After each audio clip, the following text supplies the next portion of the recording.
Praegu on käimas kiirenduse testipäev, mis on nagu selle päeva eesmärk? No eesmärk on seda testidagi, et esiteks, et sõitjad saaksid tulla ja oma parandusi raja peal katsetada, et olla hooajaks valmis.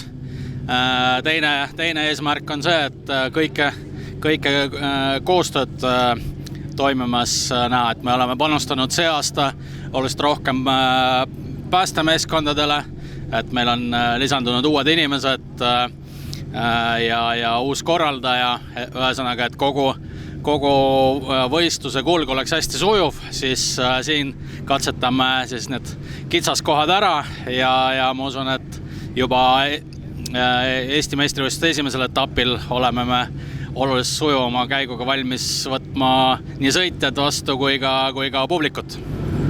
Mis selle aasta põhilised uudised on kiirenduspordis? Põhilised uudised on see, et loomulikult on meeldiv näha uusi sõitjad suurtes klassides, et tõsine ehitamine ja tehnika soetamine on olnud. Teiseks oleme oluliselt panustanud publiku mugavusele, et meil on korralikud tribüünid raja ääres.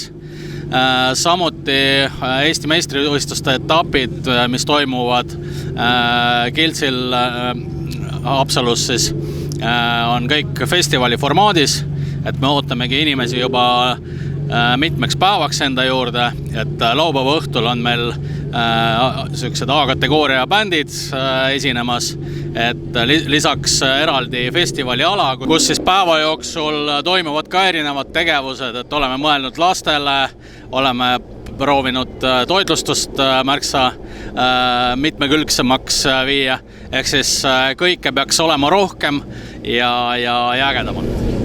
Sportliku poole pealt on uusi klasse, mis täpsemalt? Jah, oleme lisanud mõned klassid, oleme vastu tulnud superauto omanikele ja teinud nendele eraldi klassi, et ootame seal rohket osavõttu. Samuti lisasime ühe 200 meetri klassi Top Door Slammer, kus siis põhimõtteliselt sõidavad sellised kanged, kõige kangemad kereautod.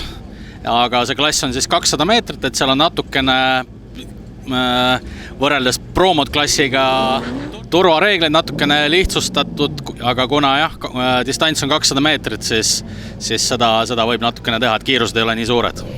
Kiirendusooja testipäev on käimas, et mis sihiga tulid ja kuidas on seni läinud? Tervist!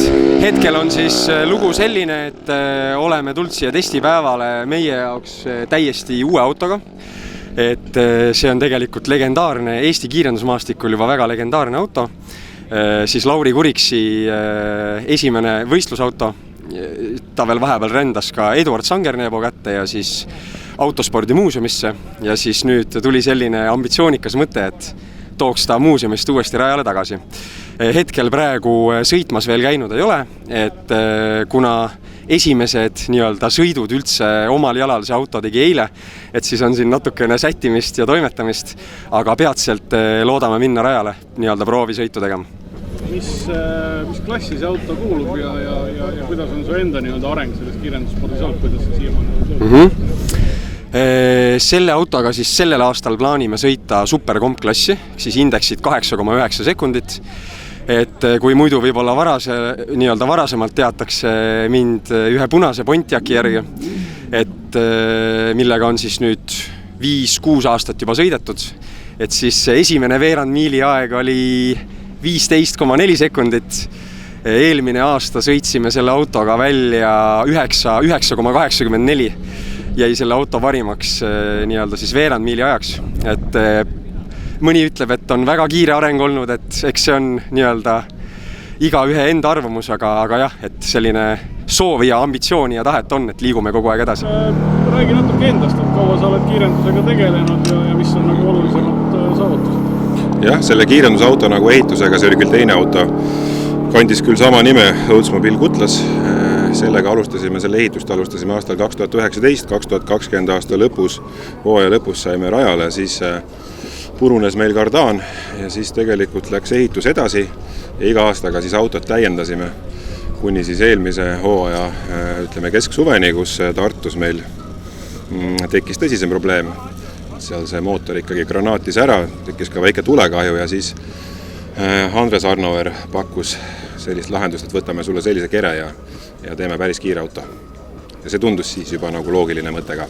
Mis selle auto selline eellugu on, et kuidas see auto sõidab? Jah, auto on selline, et ta on siin ka meie rajal varasemalt sõitnud aastal 2014 minu teada Jussi Kauto, soomlane siis tegi sellega ka Eesti rekordi või vähemasti mitteametliku rekordi 776. Siis sõitis sellega Ville ja lõpuks meie tõime ta Rootsist tagasi nüüd omakorda siia Eestisse ja ehitasime teda natuke siis nagu teistmoodi, et varem oli ta nitrokas, nüüd on ta 2 turbaga üle laetud Chevy Peak Block. Kuidas testipäeva muljed seni? Seni tegelikult ülipositiivsed, et enam-vähem oleme oma nagu toimingutega ikkagi hakkama saanud. Auto läheb kogu aeg nagu paremaks, mina jõuan ka õppimisega enam-vähem järgi. Ja niimoodi sammhaaval proovimegi edasi minna. Hea on see, et saab järjest sõite proovida, ei ole pikki vahesid. Et junior tracksterid on kuidagi kogunenud sinu telgi alla piltlikult öeldes, et mis selle loo taust on? Just nii, et kui eelmine aasta sõitsime ühe masinaga, tütar mul sõitis, siis eelmise aasta lõpust tekkis ka pojal huvi, kes see aasta nüüd on 8 saanud ja saab ka sõita. Nii et talvel me muretsesime ühe masina juurde, et minu peres siis 2 last sõidab ja tegelikult meie vana auto müüsime ka Eestisse, nii et sealt on ka veel lisa tulnud.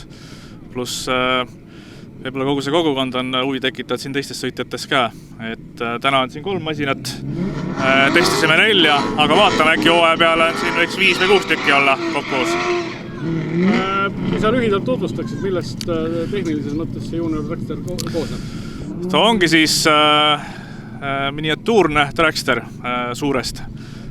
Et raam on siis küll lühem, mootor on tal asetseb ka taga, aga mootori kubatuur ja võimsus on siis väiksem oluliselt. Et me räägime siin 1-silindrisest mootorist, mille kubatuurid hakkavad 200-st ja suuremates klassides lõpetavad seal 500-se töömahuga. Ja nad siis arendavad kiirust veerandmiili ei sõida, vaid siis 200 meetrit ja selle lõpus on kiirus kuni 80 km tunnis. Kuidas su enda hooaja plaanid on?